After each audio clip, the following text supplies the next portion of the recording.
This is Dr. James, and if you like the way I teach, please check out Helpmommy.com. It's a completely free resource for parents. Or if you want to see me personally, I'm in Oak Ridge, Tennessee at Kids Central Pediatrics. And if you'd like to just have some of the way that I teach and the way that I treat my patients, you can check out my book. It's called The Big Book of Why for Parents. It's on Amazon and Barnes and Nobles. But today, I want to try and save you some money. Because at some point, almost every parent is going to take their kid to the doctor because they're worried because they have an ear infection, because they're pulling on their ear. And I want to teach you how to tell the difference between pulling on the ear that's not an ear infection versus one that you legitimately have a concern. The first thing you need to know is almost every ear infection.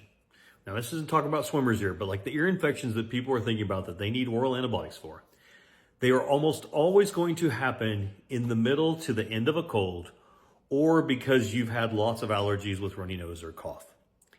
If you don't have runny nose and congestion, you really don't have much of the setup you need to develop an ear infection. What needs to happen with an ear infection is you have this tube, it's called the eustachian tube, and it goes from the middle ear down to the throat. The lining of that is respiratory epithelium, the same that lines the inside of your nose and throat. So something needs to happen that causes that to swell so that it swells shut. When it swells shut, it creates a vacuum in the middle of the ear. Our body doesn't like a vacuum, so it fills full of fluid. That fluid is great food for bacteria. The bacteria from the nose and throat ends up getting sucked up that tube when the ear pops or something. Then that bacteria starts to live in it, creates pus, swells, causes pain and fever. That's an ear infection. So if you have not had a cough and have not had a runny nose and don't have any fever and your baby is pulling on their ear, they probably don't have an ear infection.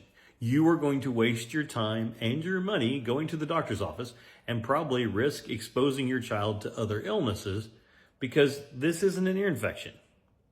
You need that setup to have it. So if they don't have an ear infection, why are they pulling on their ear?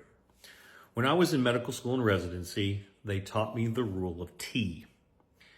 See, everything in this area that starts with the letter T can refer pain to your ear.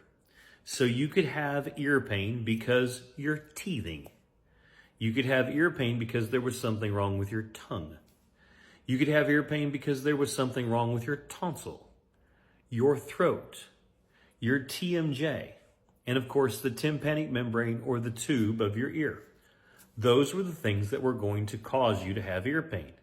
So if you haven't had a cold, runny nose, snot, things like that, and you're pulling on the ear, chances are it's one of the other T's, not the tube or the tympanic membrane. So then think, could my child be teething? The other things they can do it is sometimes they just do it because they're tired. That was the way my oldest was. He would just have this thing that when he was tired at night, he would pull and he'd scratch at his ear. He had so many little scratch marks in his ear. I probably looked at his ears 100 times throughout his childhood. Never once did he have an ear infection.